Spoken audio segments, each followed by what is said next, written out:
Bismillahirrahmanirrahim.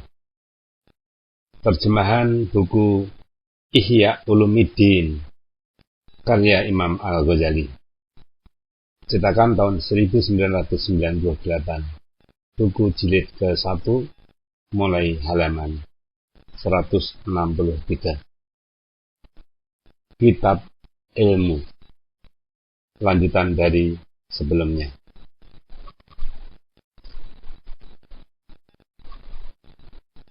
Ada sebagian syekh tasawuf memimpikan sebagian ulama dalam tidurnya, seraya menanyakan, apa kabar ilmu yang Tuhan perdebatkan dahulu dan pertengkarkan? Ulama itu membuka tangannya dan menghembuskannya, seraya berkata, semuanya menjadi abu yang berterbangan. Tak ada yang berguna selain dari 2 rakaat salat yang aku kerjakan dengan ikhlas di tengah malam sepi. Pada hadis disebutkan, tidak sesatlah sesuatu golongan sesudah ada petunjuk padanya selain orang-orang yang suka bertengkar. Diriwayatkan At-Tirmidzi dan Ibnu Majah dari Abi Amamah. Kemudian Nabi SAW membaca, mereka menimbulkan soal itu hanyalah untuk membantah saja. Sebenarnya mereka adalah kaum yang suka bertengkar. Surat Az-Zukhruf ayat 58. Mengenai firman Allah Ta'ala, فَأَمَّا الَّذِينَ فِي قُلُوبِهِمْ زَيْغٌ. Artinya, adapun orang-orang yang hatinya cenderung kepada kesalahan. Surat Ali Imran ayat 7. Maka tersebutlah dalam suatu hadis bahwa orang-orang itu ialah mereka yang suka bertengkar dan diperingati Allah dengan firman-Nya. Fahdharhum. Artinya, maka berhati-hatilah terhadap mereka. Surat Al-Munafiqun ayat 4. Berkata sebagian salaf, akan ada pada akhir zaman suatu kaum yang menguncikan pintu amal dan membukakan pintu pertengkaran. Pada sebagian hadis disebutkan, sesungguhnya kamu berada pada suatu zaman yang diilhami dengan amal, dan akan datang suatu kaum yang diilhami dengan pertengkaran. Pada suatu hadis yang terkenal disebutkan, manusia yang amat dimarahi Allah Ta'ala ialah yang suka bertengkar. Diriwayatkan Al-Bukhari dan Muslim dari Aisyah radhiyallahu anha. Dan pada hadis lain, tidak diberikan kepada suatu kaum akan bijak berkata-kata, kecuali mereka itu meninggalkan bekerja.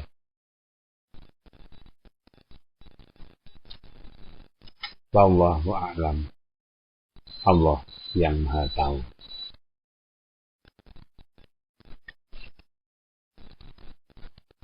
Bab keempat,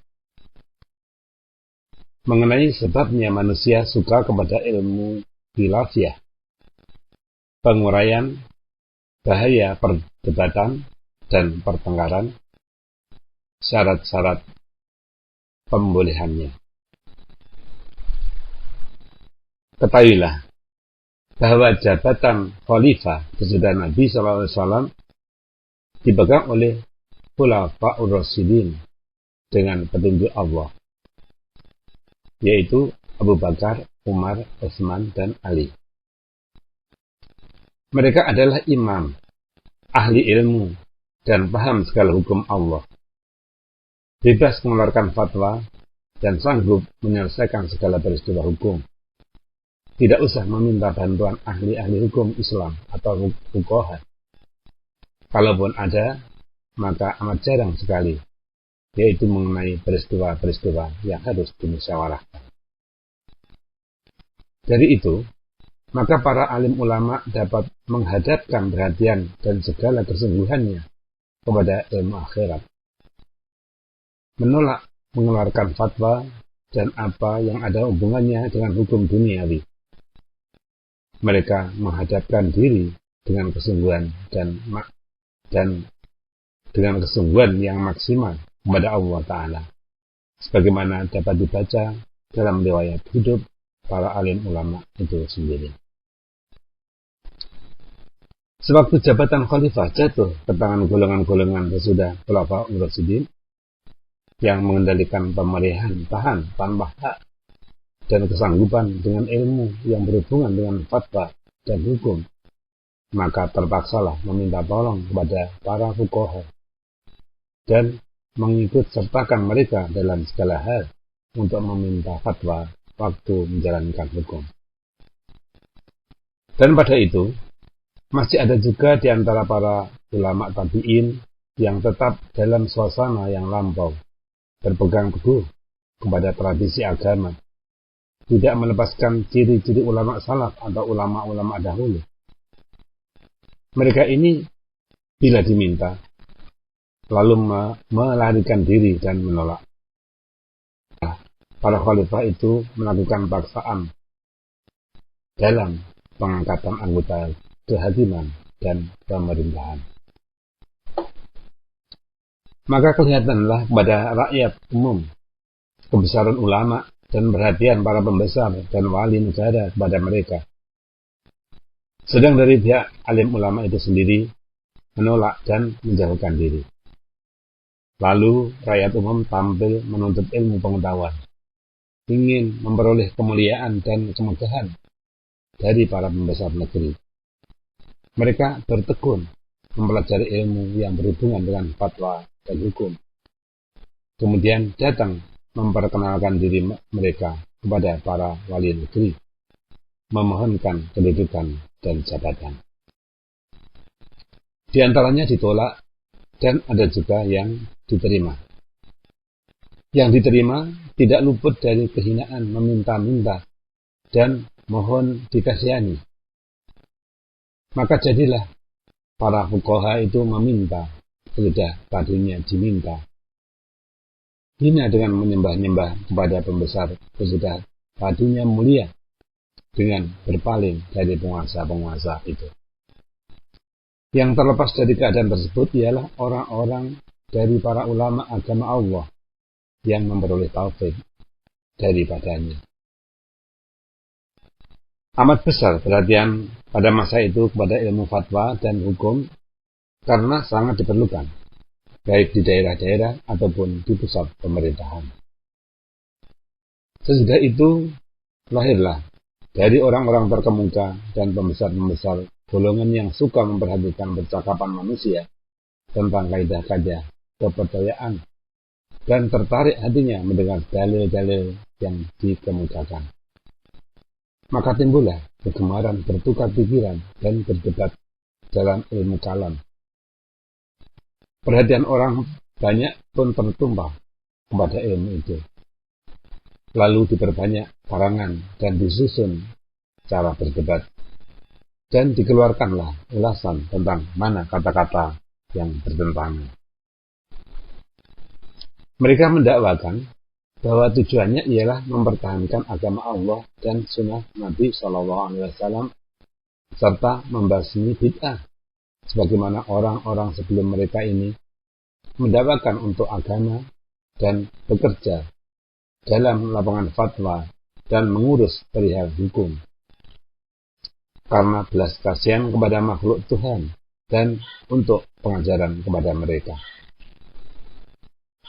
Sesudah itu muncul lagi dari kalangan terkemuka orang-orang yang memang tidak benar terjun ke dalam ilmu kalam dan membuka pintu perdebatan di dalamnya.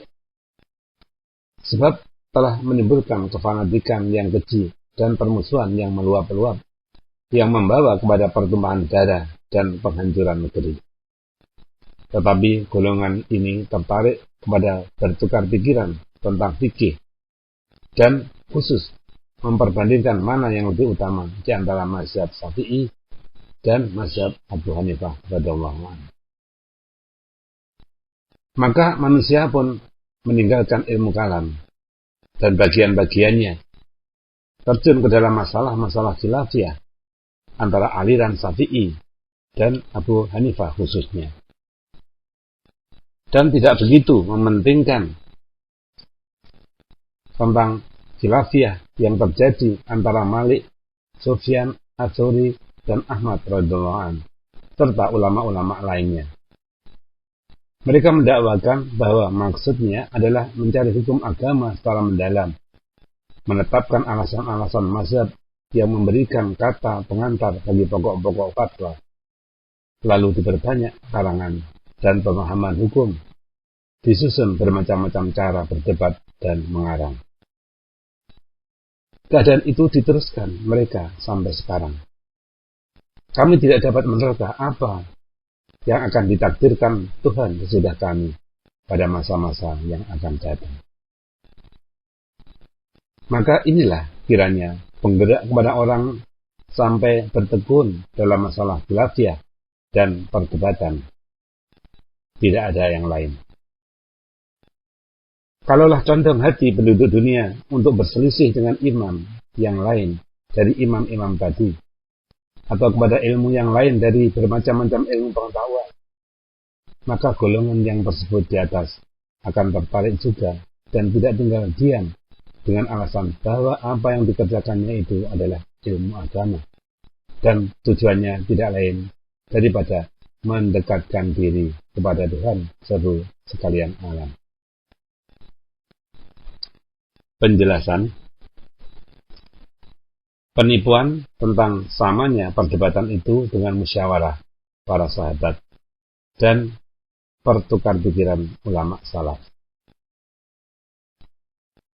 Ketahuilah bahwa golongan tersebut kadang-kadang menjerumuskan manusia ke dalam pahamnya dengan mengatakan bahwa maksud kami dari perdebatan itu mencari kebenaran, supaya kebenaran itu nyata. Karena kebenaranlah yang dicari. Bertolong-tolongan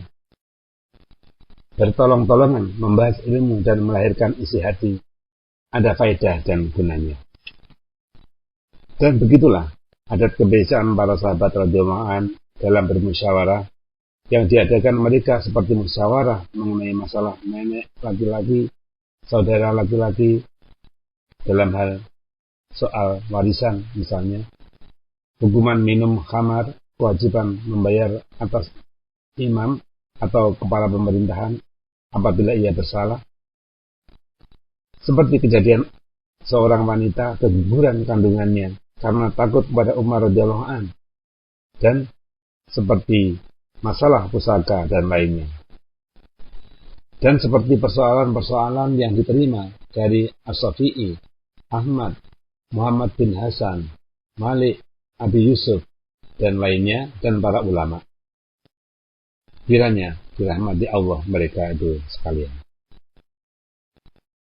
Akan tampak kepada Anda penipuan itu dengan apa yang akan saya terangkan ini. Yaitu benar bahwa bertolong-tolongan mencari kebenaran itu sebagian dari agama, tetapi mempunyai syarat dan tanda yang 8 macam.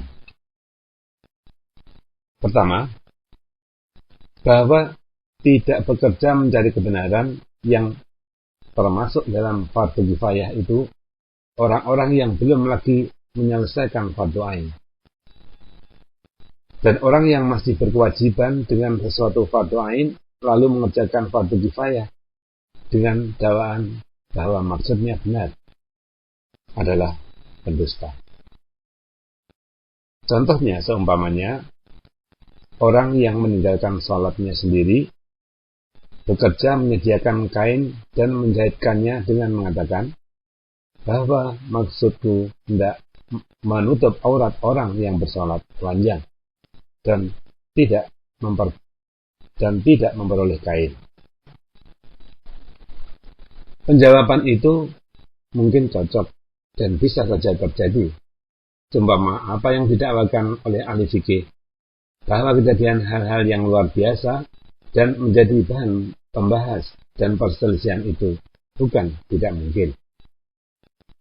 Yang jelas, orang-orang yang asyik bertengkar itu menyia-nyiakan urusan yang telah disepakati atas fardu ainnya. Orang yang dihadapkan kepadanya untuk mengembalikan barang simpanan sekarang juga, lalu tegak berdiri bertakbir melakukan sholat, suatu ibadah yang mendekatkan manusia kepada Tuhannya, adalah berdosa. Jadi tidak cukup untuk menjadi seorang yang taat, sebab perbuatannya termasuk perbuatan taat sebelum dijaga padanya waktu, syarat, dan tata tertib pada mengerjakannya. Kedua, bahwa tidak melihat fardu kifayah itu lebih penting dari perdebatan. Jika ia melihat ada sesuatu yang lebih penting lalu mengerjakannya yang lain, maka berdosalah ia dengan sikapnya itu. Contohnya, seumpama orang yang melihat serombongan orang kehausan yang hampir binasa dan tidak ada yang menolongnya. Orang tadi sanggup menolong dengan memberikan air minum, tetapi dia pergi mempelajari berbekam dengan mendakwakan bahwa pelajaran berbekam itu termasuk fardu kifayah. Dan kalau kosong negeri dari pengetahuan berbekam, maka akan binasalah manusia.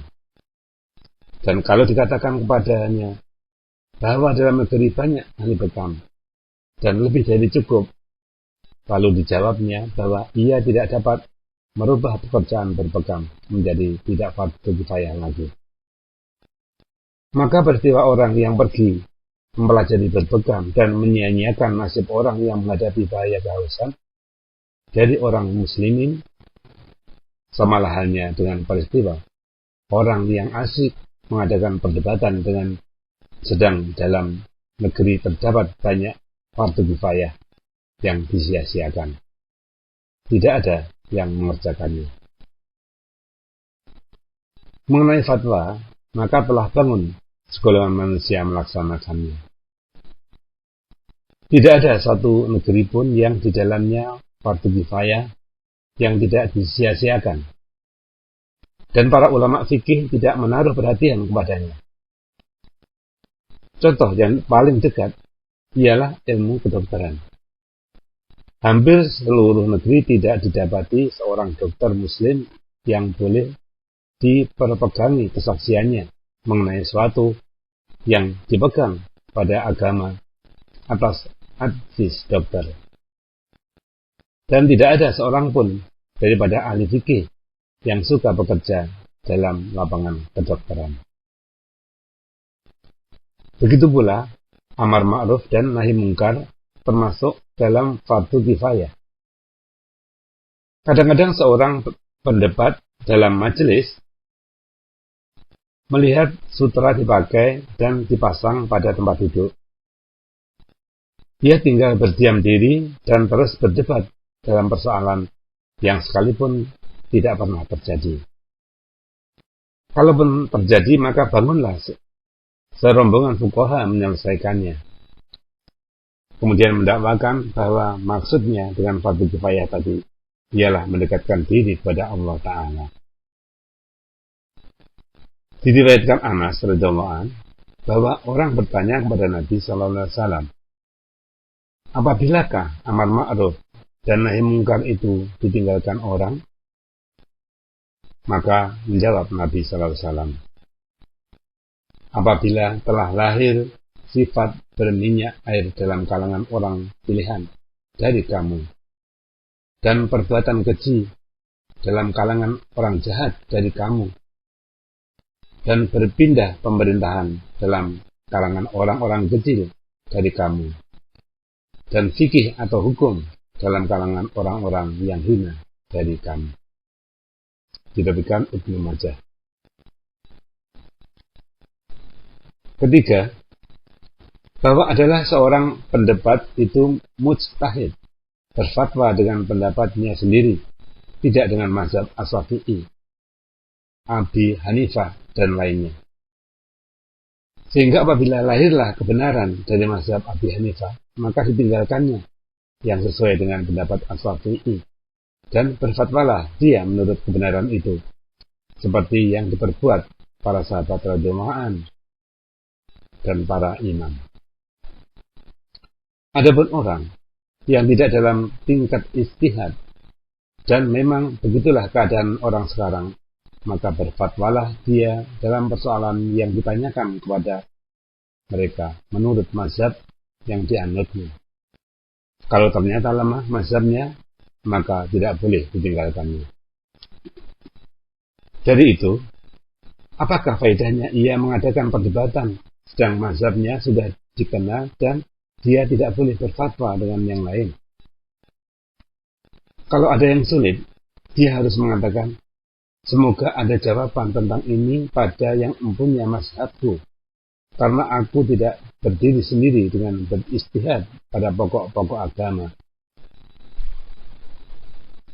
Kalau ada pembahasannya mengenai persoalan yang mempunyai dua pendapat atau dua kata atau qaul dari yang mempunyai mazhab itu sendiri, maka dalam hal ini dapat meragukan baginya.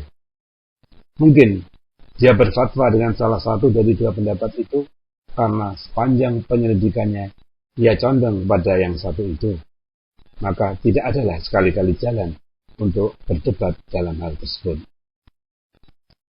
Tetapi mungkin pula ditinggalkannya persoalan yang mempunyai dua pendapat atau kata itu dan dicarinya persoalan yang ada perselisihan pendapat padanya. Sudah pasti. Keempat, bahwa tidak diperdebatkan selain dalam persoalan yang terjadi atau biasanya akan terjadi dalam masa dekat. Karena para sahabat radhiyallahu anhum tidak mengadakan musyawarah selain dalam persoalan yang selalu terjadi atau biasa terjadi, seumpama persoalan warisan atau faraid. Tetapi kami tidak melihat tukang berdebat itu mementingkan pengecaman dengan mengeluarkan fatwa tentang persoalan yang sering terjadi. Akan tetapi mereka memukul tambur dengan suara nyaring, supaya lingkaran pertengkaran itu semakin meluas dengan tidak memikirkan apa yang akan terjadi. Kadang-kadang ditinggalkan mereka persoalan yang banyak terjadi itu dengan mengatakan, itu soal kabar angin, atau soal yang diketepikan, yang tidak layak diperdengarkan. Yang mengherankan, ialah tujuan mereka mencari kebenaran. Tetapi persoalan yang semacam itu ditinggalkan berdasarkan kabar angin. Dan pada kabar angin tidak dapat diperoleh kebenaran. Atau persoalan itu tidak layak diketengahkan ke muka umum. Mengenai hal ini tidak usah kami berpanjang kali. Menuju kepada kebenaran, biarlah dengan kata yang ringkas, lekas menyampaikan kepada maksud, dan tidak berpanjang-panjang. Kelima, bahwa perdebatan itu lebih baik diadakan pada tempat yang sepi daripada di hadapan orang ramai dan di muka para pembesar dan penguasa-penguasa. Pada tempat sepi, pemikiran itu dapat dipusatkan dan lebih layak untuk memperoleh kejernihan hati, pikiran, dan kebenaran. Kalau di muka umum, dapat menggerakkan riak, mendorong masing-masing pihak untuk menjadi pemenang. Benar, dia atau salah. Anda tahu bahwa orang suka ke tempat umum dan di hadapan orang banyak, tidaklah karena Allah Ta'ala. Kalau di tempat yang sepi, masing-masing mau memberikan kesempatan waktu kepada kawannya untuk berpikir dan berdiam diri. Kadang-kadang dimajukan saran dan dibiarkan tidak menjawab dengan cepat. Tetapi bila di muka umum atau di hadapan pertemuan besar, masing-masing pihak tidak mau meninggalkan kesempatan, sehingga mau dia saja yang berbicara. Keenam, bahwa dalam mencari kebenaran itu tidak ubahnya seperti orang mencari barang hilang. Tidak berbeda antara diperolehnya sendiri atau orang lain yang menolongnya. Dia memandang temannya berdebat itu penolong, bukan musuh. Diucapkannya terima kasih waktu diberitahukannya kesalahan dan dilahirkannya kebenaran. Seumpama kalau dia mengambil jalan mencari barangnya yang hilang, lalu temannya memberitahukan bahwa barang yang hilang itu berada pada jalan orang lain, tentu akan diucapkannya terima kasih, bukan dimakinya. Tentu akan dimuliakannya dan disambutnya dengan gembira. Demikianlah adanya musyawarah pada sahabat Nabi Sallallahu Alaihi Wasallam itu. Seorang wanita pernah membantah keterangan Umar radhiyallahu an dan menerangkan kepadanya yang benar di waktu Umar sedang berpidato di hadapan rakyat banyak. Maka menjawab Umar, benar wanita itu dan salah laki-laki ini. Bertanya seorang laki-laki kepada Ali radhiyallahu an. Lalu Ali memberi penjawaban atas pertanyaan itu. Lalu menyahut laki-laki tadi, bukan begitu wahai Amirul Mukminin, tetapi begini. Maka menjawab Ali, Anda benar dan aku salah. Di atas tiap-tiap yang berilmu ada lagi yang lebih berilmu. Ibnu Mas'ud menyalahkan Abu Musa al-Asy'ari radhiyallahu anhu dalam suatu persoalan. Maka berkata Abu Musa, janganlah kamu bertanya kepadaku tentang sesuatu selama tokoh ini masih di hadapan kita. Persoalan itu yaitu Abu Musa ditanyakan tentang orang yang berperang sabilillah lalu tewas. Maka menjawab Abu Musa, masuk surga. Abu Musa ketika itu menjadi amir di Kufah. Tatkala mendengar penjawaban Abu Musa tadi, maka bangun Ibnu Mas'ud seraya berkata, ulang lagi pertanyaan tersebut kepada amir itu. Barangkali dia belum mengerti. Yang hadir mengulangi lagi pertanyaan di atas dan Abu Musa menjawab pula seperti tadi. Maka berkata Ibnu Mas'ud, saya mengatakan bahwa jika orang itu tewas, maka ia memperoleh kebenaran. Maka dia dalam surga. Maka menjawab Abu Musa, yang benar ialah yang dikatakan Ibnu Mas'ud. Demikianlah kiranya keinsafan bagi orang yang mencari kebenaran. Kalau umpamanya seperti itu sekarang dikatakan kepada seorang ahli fikih kaliber kecil saja, perlu dibantahnya dan dikesampingkannya dengan mengatakan, tidak perlu dikatakan diperolehnya kebenaran, sebab hal itu semua orang sudah tahu. Lihatlah tukang-tukang berdebat masalah kita sekarang ini. Apabila kebenaran itu datang dari mulut lawannya, maka hitamlah mukanya. Dia merasa malu dan berusaha sekuat tenaga menentang kebenaran tadi. Dan betapa pula dicacinya terus-menerus selama hidupnya orang yang telah mematahkan keterangan itu. Kemudian tidak pula malu menyamakan dirinya dengan para sahabat radhiyallahu anhu tentang bekerja sama dan tolong-menolong mencari kebenaran.